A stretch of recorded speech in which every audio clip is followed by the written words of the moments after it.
আজ আমাদের জয়পুর ফরেস্ট আর বিষ্ণুপুরের শেষ দিন। সোনার বাংলা জয়পুর ফরেস্ট থেকে বিদায় নেওয়ার দিন, মানে মনটা একটু খারাপ, আবার সামনে নতুন জার্নির উত্তেজনাও আছে। আজ আমাদের গন্তব্য ঝাড়গ্রাম। ওর আগে অবশ্যই বলতে হয় সোনার বাংলার ল্যাভিশ ব্রেকফাস্টের কথা। এখানকার ব্রেকফাস্ট পেট আর মন ভরানোর জন্য একদম আদর্শ। গরম গরম পরোটা, লুচি, সবজি, ডিমের নানা রকম আইটেম, চিকেন স্টু, নানা রকমের ডেজার্ট, ইভেন দোসা, ইডলি, ফল, সিরিয়াল, সমস্ত কিছু মিলিয়ে perfect start to the day. প্রকৃতির মাঝে বসে এমন ব্রেকফাস্ট সত্যিই একটা আলাদা এক্সপিরিয়েন্স। সব গুছিয়ে আমরা রওনা দিলাম। সোনার বাংলা জয়পুর ফরেস্টকে বিদায় জানিয়ে শুরু হলো আমাদের আজকের জার্নি ঝাড়গ্রামের দিকে। জার্নিটা আজকের বড্ড সুন্দর। জার্নিটা শুধু এক জায়গা থেকে আরেক জায়গায় যাওয়া তো নয়, বরং এত সুন্দর রাস্তাটা যেন আলাদা আলাদা গল্প বলে চলে। ধীরে ধীরে শহরের কোলাহল পেছনে পড়ে থাকে আর সামনে খুলে যায় প্রকৃতির শান্ত সবুজ পথ। চারপাশে অপূর্ব সুন্দর জঙ্গলের রাস্তা, দুপাশে শালবন, উঁচু উঁচু গাছ, আর তার ফাঁক দিয়ে সূর্যের আলো। হচ্ছে শিলাবতী নদীর ওপর দিয়ে আজকে যাওয়ার রাস্তায় অন্যরকম একটা প্ল্যান আছে। আপনাদের তো বললামই শিলাবতী নদীর ওপরের ব্রিজটা দিয়ে যাচ্ছি। রাস্তায় গনগনি ঘুরে যাওয়ার ইচ্ছা। যেমন কথা তেমন কাজ। দেখুন, আমরা চলে এসেছি গনগনির রাস্তায়।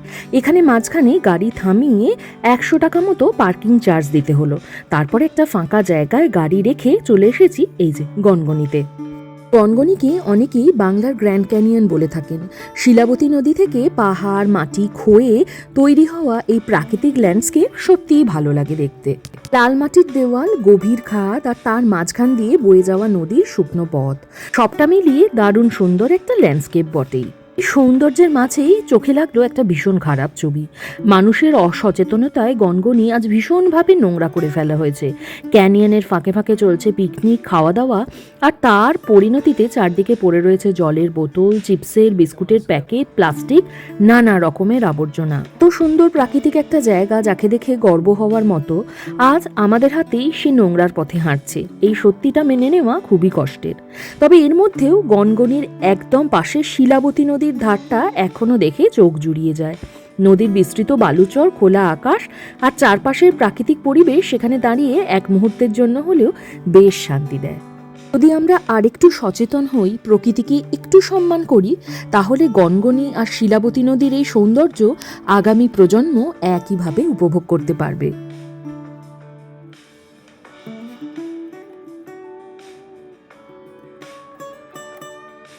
গনগনি থেকে পেরিয়ে এসে আবার সুন্দর রাস্তার শুরু।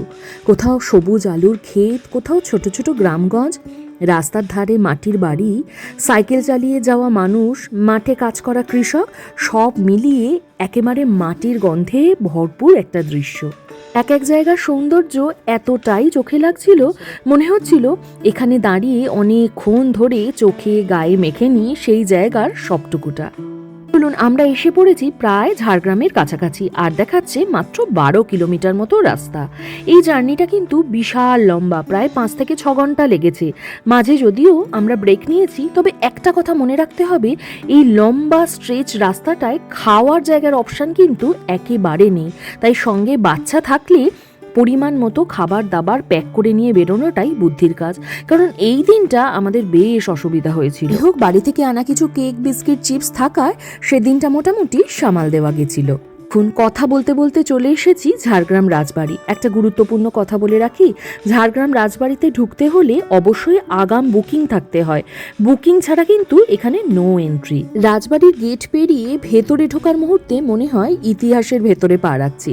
এই জায়গাটা কেমন, আমাদের অভিজ্ঞতা কেমন হয়, সবই দেখাবো পরের ভ্লগে। আজ আপাতত ভীষণ টায়ার্ড, একটু রেস্ট করে নিই। আবার দেখা হচ্ছে পরের ভ্লগে, সঙ্গে থাকবেন।